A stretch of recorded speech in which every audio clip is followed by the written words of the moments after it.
Olá, nerds, geeks e afins! Estamos todos aqui de queixo caído com a continuação aqui da maratona Peter Pan, dessa vez com a terceira produção da Disney a respeito desse grande personagem do mundo da fantasia. Sim, a produção aqui desse ano de 2023, Peter Pan e Wendy. Que bela porcaria! Pois bem, pessoal, sim, há uma sana aqui no mundo moderno de fazer, uma modernidade nas coisas, exatamente, fazer um revisionismo histórico, cultural, ideológico, entre tantas outras coisas que sempre fazem com que o produto parido seja uma bela, assim, de uma coisa inútil, quando não sempre, uma ofensa exatamente ao que foi adaptado, ao que foi modernizado, ao que foi revisionado.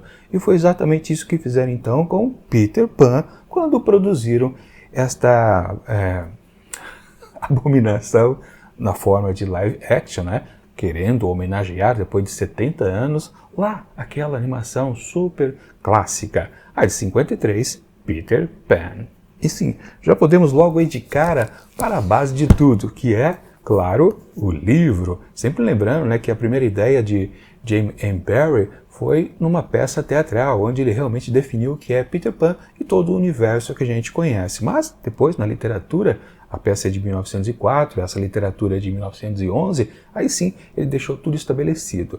E sim, aqui tem uma grande, digamos, base que oferece pra gente, e o que aconteceu, a gente muito bem viu isso nas duas animações anteriores da Disney, que sim, havia um respeito às ideias originais, o que era de mensagem, talvez, que o autor quisesse passar para frente.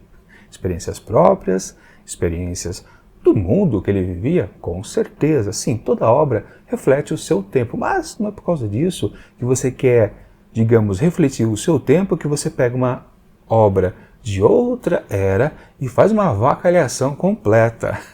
Sim, o que foi produzido aqui com Peter Pan e Wendy é exatamente, simplesmente pegar isso daqui, virar do avesso, torcer, rasgar, chutar, pisar em cima, cuspir, sem falar outras coisitas mais escatológicas.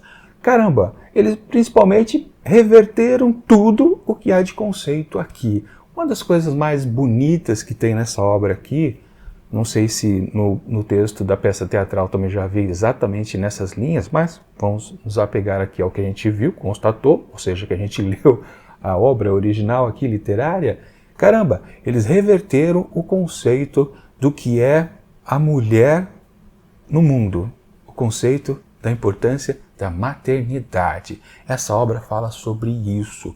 É sobre o garoto que não queria crescer, mas também é sobre a garotinha que não quer crescer, talvez ainda sem saber ou sabendo que ela vai ter que ser uma mãe.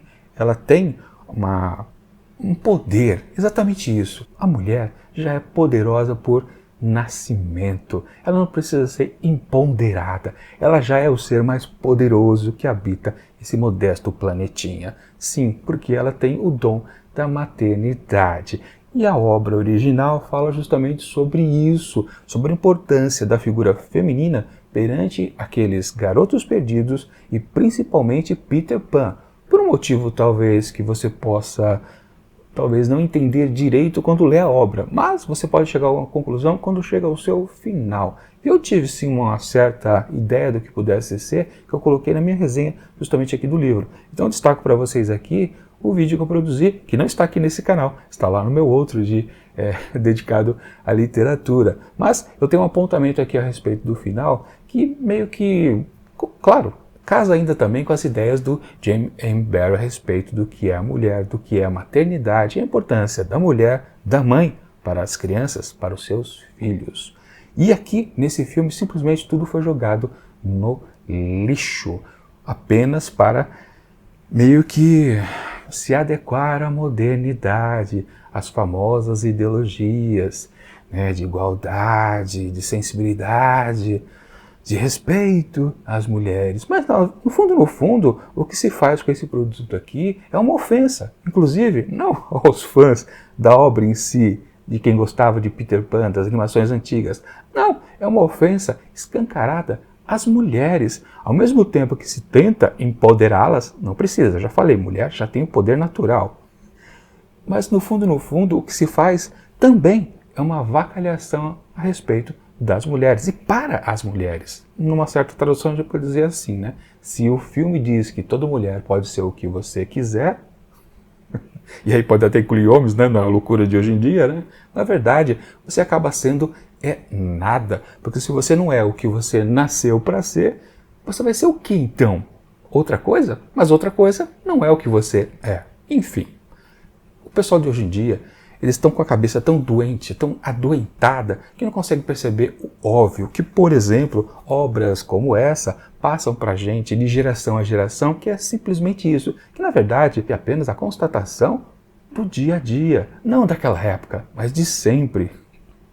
Mas fazer o quê? Eles querem reverter tudo. E o que a gente já percebe isso logo de cara, na abertura, na primeira cena do filme, é exatamente estabelecer que é a protagonista aqui da história, sim, a protagonista precisa ser uma mulher. Porque hoje em dia não se consegue produzir mais produtos audiovisuais que não sejam a figura da mulher completamente em destaque, em detrimento da masculina. Sempre tem que ter esse detalhe, esse porém, né? Não precisa apenas enaltecer a figura feminina, tem que esculhambar com as figuras masculinas. E na primeira cena, então, aqui, você já percebe que essa Wendy é completamente independente, mas ela é bem diferente do que a gente viu ontem, quando a gente analisou a segunda animação relacionada a Peter Pan da Disney, que era Peter Pan de Volta à Terra do Nunca, lá de 2002. Pois é, 21 anos antes, a representação de uma mulher ou de uma garota que estava quase já começando a virar mulher,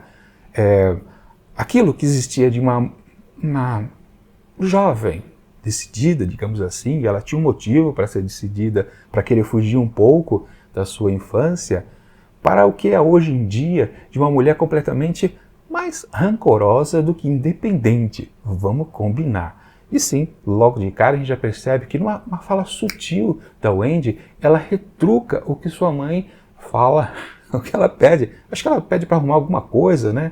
Porque ela, a gente sabe que no começo da história, no dia seguinte, a Wendy vai para um colégio interno. Digamos que é o delimitador aqui nessa história que ela precisa crescer.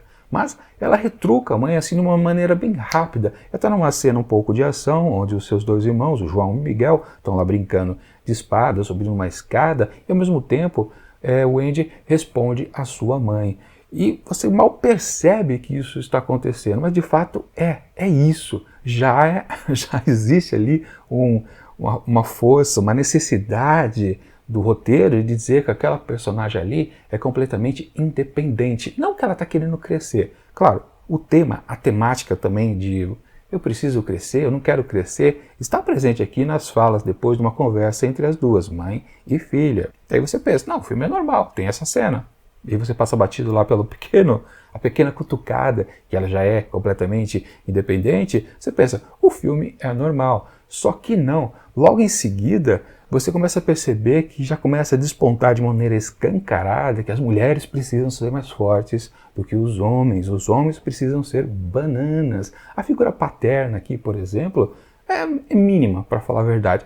Ela não chega a ser espizinhada. E se você comparar com as animações, a figura do homem, ela tem uma certa tragédia. Lembrando que o pai, o Sr. Darling, ele fica mortalmente ferido quando os filhos desaparecem numa certa noite. Ele tem até uma maluquice de ficar dormindo na casinha da cachorra Naná. Na animação, na primeira, a original, o clássico lá de 53 da Disney, o Sr. Darling, ele está muito preocupado com as questões materiais, de sustento da família. Aqui também é muito bem exposto isso, uma condição social lá daquela época. Então, na verdade, a figura paterna em si nunca foi muito bem colocada em super destaque. A não ser por um ponto, um truquezinho, que existia isso desde lá das apresentações no texto original, que é a peça teatral do James M. Barrie. O ator que faz o pai da Wendy é o mesmo ator que faz o Capitão Gancho. Há essa pequena brincadeira, digamos assim. tem um certo contexto também, né? Isso não foi transposto, claro, para o texto do livro. E também nas animações isso não aconteceu. Aqui, muito pelo contrário. Mas é claro, hoje em dia não se valoriza o perfil masculino. Se fosse uma mulher que acontecia isso, a mesma atriz que representava dois personagens, possivelmente eles poderiam pegar essa ideia lá do original. Mas, no fundo, não é isso que eles fazem por aqui. Mas enfim, logo em seguida a gente já percebe que há alguma diferença no contexto inicial da história, porque quem primeiro aparece ali é a Sininho. E aí vamos combinar, a atriz escolhida para fazer a Sininho, meu Deus, ela está num grande embate de ser superior a um outro personagem que daqui a pouco vai aparecer. Em termos do quê? De interpretação. Assim, ela concorre ao título de pior atuação aqui nesta produção. Bom, e quem é outro personagem? É óbvio, né, que é o próprio Peter Pan, porque no certo momento, né, quando acho que o João que pega, foi o João que pegou a Sininho no ar, né, porque ela tinha feito o Andy voar, né, ela estava levitando, ainda dormindo, ela espalhou um pouquinho de pó mágico, o Andy saiu voando, né, coisa que não existia nos outros produtos, né? Não era. A pessoa para voar, ela precisa estar consciente, precisa pensar realmente em querer voar. Mas ela estava voando ali, o João pega Sininho e, ok, ficou na dúvida então se é uma fada ou um inseto, eis que aparece então Peter Pan, que também com um grande ator. Não, muito pelo contrário. Aí que está a concorrência da atriz que faz a Sininho com o ator que faz Peter Pan. O cara insosso, meu Deus do céu. Ele não tem nenhum espírito que você bate o olho e fala, caramba, esse moleque é Peter Pan. Não, você bate o olho nesse moleque aqui e você começa a ter sono. Colocaram um perfil completamente nada a ver. Trocaram a etnia dos dois personagens. É óbvio, você percebe isso na hora que você bate o olhar em cima dessas duas figuras. Quando você começa a curtir a atuação desses dois atores, meu Deus, é um campeonato exaustivo durante a produção inteira de quem é o pior ali na arte da atuação. Você pode colocar também a atriz que faz a Wendy, porque vão combinar, né? Aliás, nem o Jude Law, fazendo o Capitão Gancho aqui nessa produção, também se salva. Ele está muito meio que mecânico, não está fazendo nada demais para falar a verdade, né? Não tem ninguém. A Tigrinha, então, nem se fala, né? Um empoderamento ali completamente, né? Transbordando nos poros da atriz, né? Meu Deus do céu, essa produção, em termos de atuação, em termos de direção também, é muito sensual. Falando na direção, vamos falar um pouquinho sobre uma coisa que destaca bastante, que é exatamente a Terra do Nunca, que a todo momento parece ser um lugar completamente chato, tristonho, que não parece combinar com exatamente aquele espírito de fantasia que a gente percebeu nas duas animações já analisadas aqui na maratona. Tanto no clássico quanto aqui, quando a continuação de 2002, a ambientação parece que está acontecendo num lugar mágico, mesmo que não de maneira exagerada. Mas, pelo contrário, aqui nesse filme, parece que tudo está acontecendo num lugar desolado, desértico, para falar a verdade, porque a ilha que foi escolhida, que é uma ilha verdadeira, não é CGI não, né, me parece.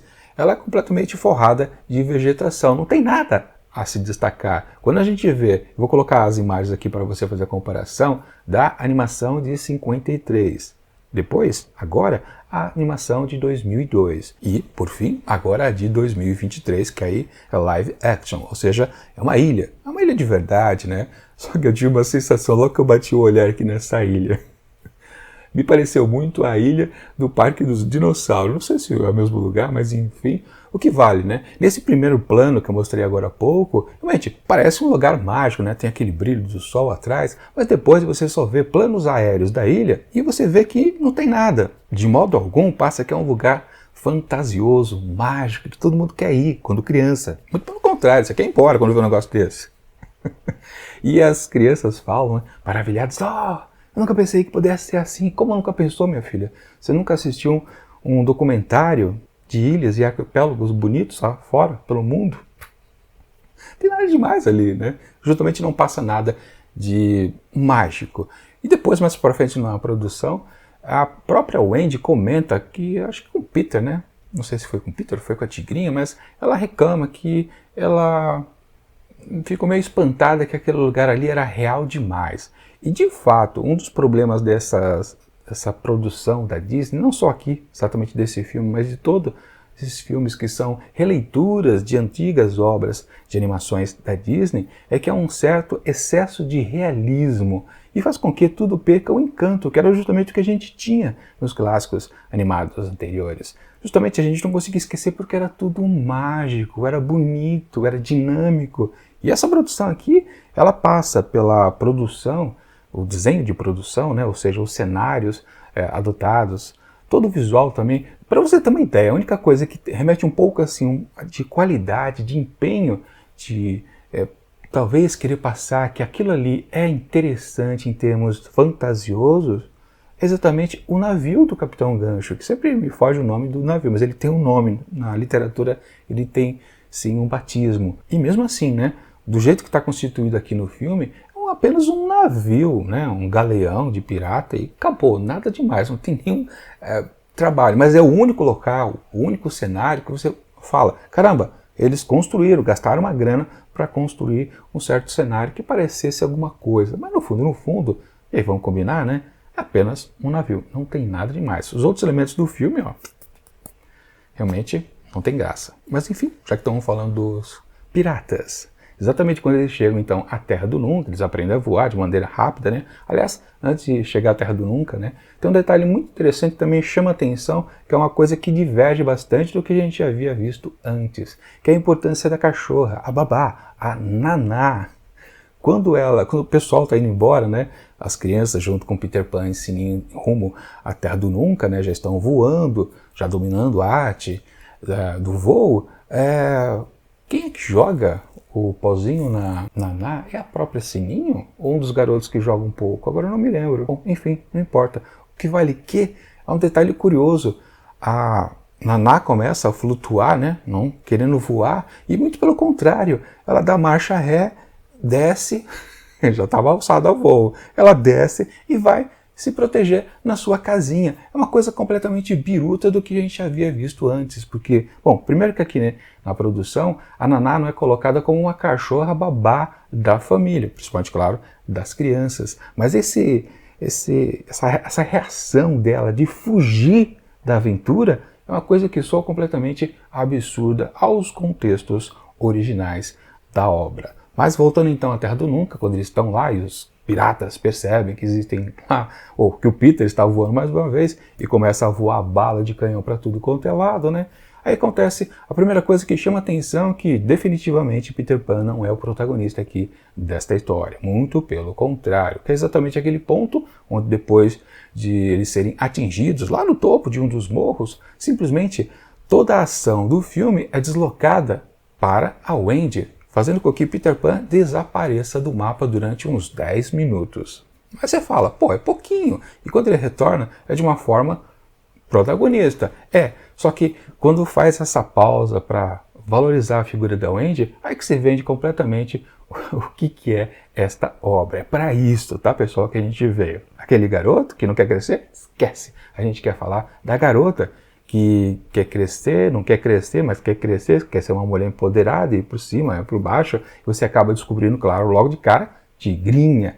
Tigrinha era uma personagem importante porque lá na animação e também aqui na obra original literária, ela é a representação dos índios, que sempre são grandes aventuras para as crianças. Eles têm a importância de estarem ali na Terra do Nunca, sim, por um motivo de puro entretenimento. Mas consideraram na cabeça, estou falando da cabeça atual das pessoas, né? Desses cheios de ideias na cabeça, né? Que representar os índios é uma certa forma de fazer ofensa por tabela. Basta representar índios numa produção audiovisual e você já está ofendendo. Eles quiseram agora modernizar, fazendo com que aquelas figuras anteriores representadas dos índios, especificamente de Tigrinha e seu pai, chefe da tribo, fossem aniquiladas. Agora, os índios são apenas figurantes, mal aparecem aqui nessa produção, mas se dá grande destaque à Tigrinha. A Tigrinha tinha um grande valor na animação original porque ela tinha a fleuma, ela e também a própria Wendy, perante ao perigo, à iminência da morte, elas não titubeavam. Se você assistiu às duas animações, a animação original, vocês percebem que as duas ficavam de queixo erguido, impávidas, porque sabiam da importância do que elas eram. É o mundo que está perdendo, a Terra do Nunca que está perdendo alguma coisa com a morte delas, né? Ao contrário dessa nova Wendy aqui, também da nova Tigrinha, que se sente, né, as rainhas poderosíssimas ali daquela ilha encantada. Pois é, e caramba, o que é Tigrinha aqui nessa produção? Simplesmente é um herói de ação, né? Meio que para resumir, né, ela salva o dia, bom, salva o dia salvando o protagonista, quer dizer, não é protagonista, salvando Peter Pan, depois ajudando lá também na questão do barco, ela ataca o barco, né, parecendo... Cara, ela parece o Rambo ali, quem é que ela parece também? Parece a Haru, né, lá da nova produção do Predador, mais filme mais recente, né, uma coisa completamente nada a ver, como é que uma índia tem todo aquele comportamento, sem falar naquela cena também, né, depois que ela salva o dia, né? Ela não salva o dia quando ela encontra pela primeira vez a Wendy, e eles vão então à morada dos garotos perdidos, e tem aquela cena de passar a mensagem, onde ela diz que não, primeiro foi ela com a avó, que a avó, né, a ensinou a ela ser o que ela quiser. Depois isso tem mais uma coisa a mais nessa linha narrativa mais para frente, mas aqui é o estopim, né? Ou seja, basicamente a Tigrinha vira uma mentora da Wendy aqui nessa produção. E tem um detalhe também muito curioso, uma sacanagem, né? Que há no original aqui, tem na peça teatral e tem aqui também no livro. A primeira vez que o Wendy encontra Peter Pan é exatamente ainda lá no quarto, em Londres, da casa dos Darling, e Peter Pan está chorando porque ele não consegue achar, ou não consegue, já tendo achado a sombra, ele não consegue amarrá-la ao pé de volta, né? E nesse momento, as crianças ainda estão dormindo, mas o Wendy desperta por causa do choro do Peter Pan. E ela pergunta, quem é você, criança? Por que você está chorando? É exatamente essa fala que não é usada em relação a Wendy para Peter, mas de Tigrinha para o Wendy aqui no filme. Ou seja, aquele momento de exposição de quem é a pessoa principal da história foi deslocado para Wendy. Olha só que sacanagem que os roteiristas fizeram, né? Sutil, às vezes talvez não perceba, mas é isso que acontece por aqui. Assim também, né? A gente precisa colocar a atriz que faz a Tigrinha também naquele hall de disputa das piores interpretações aqui presentes. Mas é isso, o barco toca desta maneira. Mas vamos às principais coisas que ofendem tudo a obra original. Primeiro, depois que eles voltam da primeira aventura, quando salvam, aliás, quando estou confundindo, é tanto filme igual que eu vi, né, que eu vi todos os Peter Pans agora, eu estou confundindo quem é que fica lá preso para se afogar lá na caverna, né? Dessa vez, não é nem Tigrinha, não é nem a Wendy, mas são os irmãos dela, o João e o Miguel, né? Que aí aparece até o crocodilo até que estava bacana aqui, né?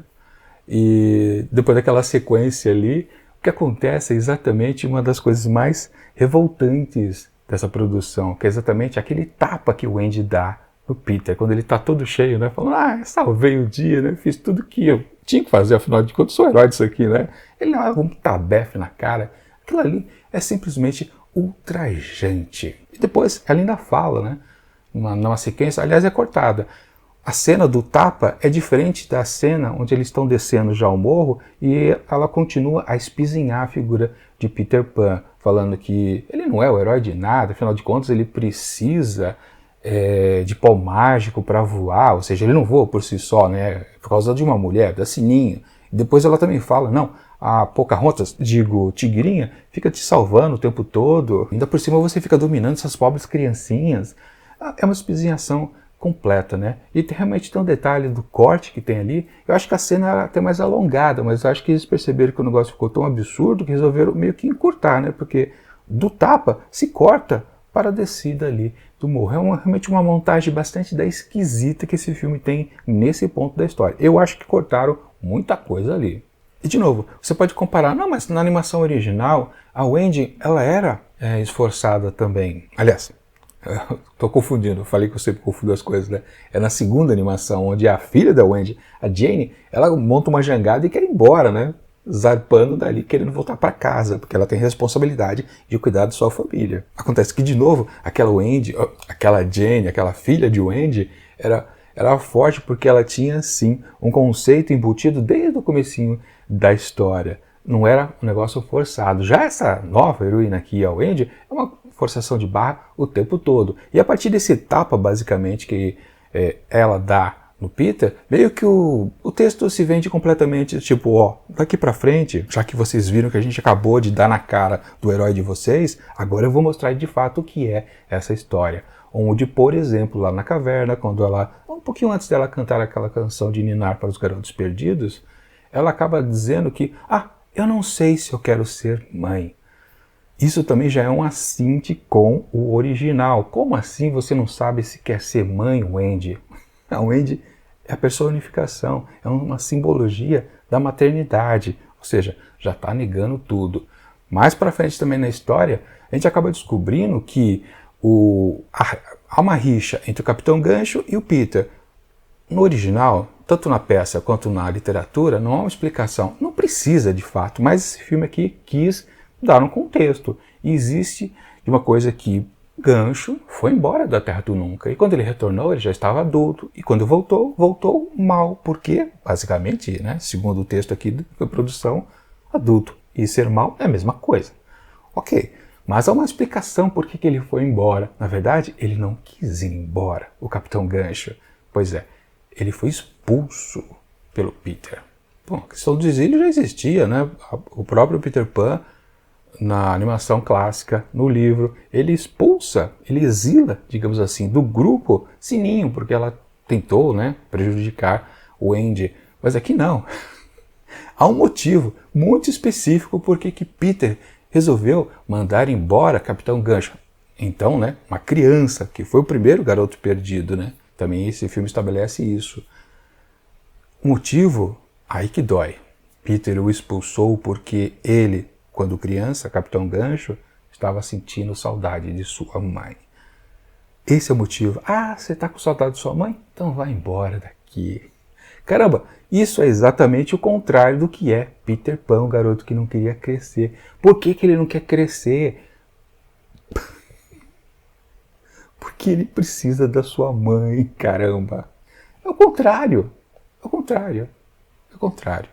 É a esculhambação do contexto original. Isso não é uma modernidade. Isso é uma ofensa a que o James M. Barrie criou e que depois a gente passou a gostar. Primeiro em termos de aventuras, mas depois que a gente para analisar a história, o contexto das situações e tudo que acontece na Terra do Nunca, a gente entende que é uma história sobre o amor materno. E essa produção, essa modernidade, simplesmente nega. Ela, a Wendy, diz, não sei se eu quero crescer, não sei se eu quero ser mãe. Depois, Peter expulsa seu amigo Gancho porque ele ficou com saudades da mamãe. Caramba! E ainda querem que a gente goste dessa produção, que a gente a respeite. Não, isso aqui é uma porcaria, isso aqui é um lixo. Também tem aquela maluquice, né, de ali no meio dos garotos perdidos existirem garotas. Como assim? Não pode. Também é um contexto. Do original, garotas, elas não se tornam perdidas porque elas são mais inteligentes que os garotos. Porque esses, quando bebês, têm a capacidade, a proeza de se perderem de suas babás, pulam fora do berço e acabam parando na Terra do Nunca. Garotas não fazem isso, elas são mais inteligentes. Desde o original, as mulheres já são poderosas, não precisa vir um empoderamento e falar, não, as mulheres também precisam estar presentes dentro ali dos garotos perdidos. Não, idiotas, não pode, porque se você coloca a mulher dentro dos garotos perdidos, você está tornando elas burras. Não tornando elas com a sua importância devida. Que idiotice que esses caras têm, eles não conseguem perceber. Eles não leem, na verdade, né? Para fazer uma adaptação. Bom, e nem vou falar também, claro, que se Tigrinha já atuou como uma heroína de filme de ação, o Andy também se comportou tal qual um garoto. É isso que é o maluco de toda essa história da modernidade, dessas ideologias baratas e doentias que estão na cabeça de todo mundo, né? Caramba, você deixa aquela garotinha que está começando a virar uma mulher e a transforma num garotinho que luta de espada e vira também um marmanjão truculento de um filme de ação. Você pode ser o que você quiser, mas principalmente você pode ser um idiota. Basicamente, eu acho que a ideologia deles, eles querem no fundo isso, claro, eles querem imbecilizar todo mundo, né? Com essa história de discurso que você pode ser o que você quiser. Não, eles querem que vocês sejam mesmo completos tapados, que aceitam qualquer coisa. Mas pelo menos há uma certa, digamos, talvez um início de consciência do público em geral que, caramba, estão enfiando na nossa garganta talvez umas ideias não muito saborosas. O pessoal está começando a perceber, mas vamos ver. Aliás, né, a própria produção, a Disney percebeu que essa história não vingaria direito nos cinemas. Era destinado ao cinema, mas foi colocado apenas na Disney Plus, diretamente para o serviço de streaming. Longe das telonas, porque sabiam provavelmente que ia ser uma coisa que ia gerar um belo de um prejuízo, porque é simplesmente uma história porca e mal escrita, mal elaborada. Aliás, o diretor, né, o Lowery, qual é o nome dele? Não esqueci. Bom, sobrenome Lowery. Ele era um grande fã, ele sempre quis escrever alguma coisa a respeito de Peter Pan. Ele já tinha experiência aqui na Disney também, já ter feito uma adaptação em live action de uma animação clássica da Disney, que é o Dragão de Peter. Caramba, de Pete, né? Não de Peter. Mas o que ele ofereceu pra gente aqui, em termos de escrita, em termos de produção, de visual, de espírito fantasioso, caramba, se isso é amar um produto e querer fazer a sua visão a respeito disso, você fez uma bela de uma porcaria, né, ô cidadão? Enfim, aqui nesse filme não tem nada que se salve. Tudo é uma bola fora, uma atrás da outra. E como disse ao longo de todo o vídeo, foi uma pura ofensa a quem é fã deste personagem Peter Pan e também de Wendy, principalmente de Wendy. Se você acha que Peter Pan é ofendido, a Wendy é muito mais. Só que a maluquice, como disse, é tão gritante na cabeça das pessoas que eles não percebem que quem está sendo mais pisoteado, espinafrado, na verdade, nem é o pobre do Peter Pan, mas de Wendy Moira Angela Darling. Pois é.